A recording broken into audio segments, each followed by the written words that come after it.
Hola, hoy vamos a desgranar esos conceptos clave que son, digamos, los planos para construir una web que no solo funcione bien, sino que sea para todo el mundo. Vamos a empezar desde la base, desde los cimientos.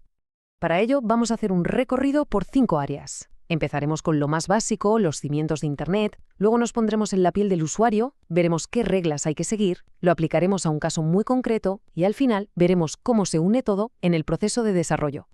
A ver, para construir cualquier cosa, lo primero es tener unos buenos cimientos. Y en el mundo digital, esos cimientos son dos, muy claros: Internet y sobre él los sitios web. Pensemos en Internet de la forma más sencilla posible. En el fondo, no es más que una red gigantesca de ordenadores conectados entre sí. Es como una conversación global constante, donde los ordenadores se pasan datos unos a otros sin parar.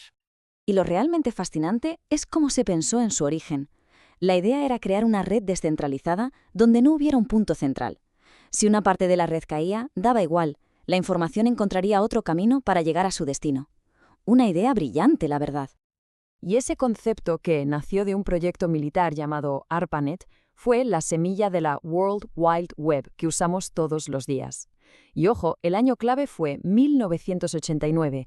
Ahí es cuando todo cambió y empezó la web tal y como la conocemos.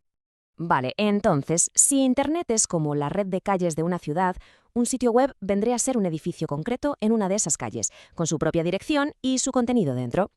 Y cada página, cada habitación de ese edificio, se construye con tres tecnologías que trabajan juntas: el HTML, que son los ladrillos y las paredes; la URI, que es la dirección exacta de la puerta; y el HTTP, que es el protocolo, las normas que permiten que la información viaje de un sitio a otro. Muy bien, ya tenemos la estructura. Pero un edificio no sirve de nada si la gente no puede entrar o se pierde por los pasillos. Ahora toca pensar en lo más importante: las personas, es decir, la experiencia del usuario. Y aquí tenemos que diferenciar dos conceptos que a menudo se confunden. Por un lado, la usabilidad se pregunta si algo es fácil de usar, pero la accesibilidad va un paso más allá. La pregunta que se hace es: ¿pueden usarlo todas las personas, sin importar sus capacidades? Es un matiz crucial. Para medir si algo es usable, nos fijamos en 5 cosas. Si es fácil de aprender la primera vez que lo usas, si eres rápido y eficiente una vez que ya sabes, si te acuerdas de cómo funciona aunque lleves tiempo sin usarlo, cómo gestiona los errores y, por supuesto, si la experiencia en general te deja satisfecho. La accesibilidad, por su parte, se centra en un objetivo universal: que todo el mundo pueda acceder. Punto. Se trata de eliminar barreras de cualquier tipo para que nadie se quede fuera. Y lo bueno de esto es que, cuando diseñamos pensando en la accesibilidad, no solo ayudamos a personas con una discapacidad permanente, ¿qué va? Le hacemos la vida más fácil a muchísima gente: a alguien que va con el móvil por la calle, a una persona mayor, a quien se ha roto un brazo temporalmente, o incluso a quien tiene una conexión a Internet malísima. Al final, ganamos todos. Claro, para que la accesibilidad no se quede solo en buenas intenciones, hace falta un reglamento, unas normas oficiales que todo el mundo debería seguir. Y por suerte existe. La organización que se encarga de esto es el World Wide Web Consortium, más conocido como V3C. Y dentro de ella hay un grupo especializado, la Iniciativa de Accesibilidad Web, o WAI, que son los que se dedican en cuerpo y alma a crear y mantener estas directrices. La WEI ha creado 4 grandes guías, pero la más fundamental, la que es la base de todo, son las WCAG, las pautas de accesibilidad para el contenido web. Estas son las que se centran en el contenido de las propias páginas. Y estas pautas, las WCAG, se construyen sobre 4 principios fundamentales. Vamos a ver cuáles son. Son los principios POAR. ¿Y qué significan? Pues, en resumen, perceptible, que la información se pueda ver, oír o tocar. Operable, que se pueda interactuar con la página sin problemas. Comprensible, que todo sea claro y fácil de entender. Y robusto, que funcione bien en diferentes dispositivos y tecnologías, tanto ahora como en el futuro.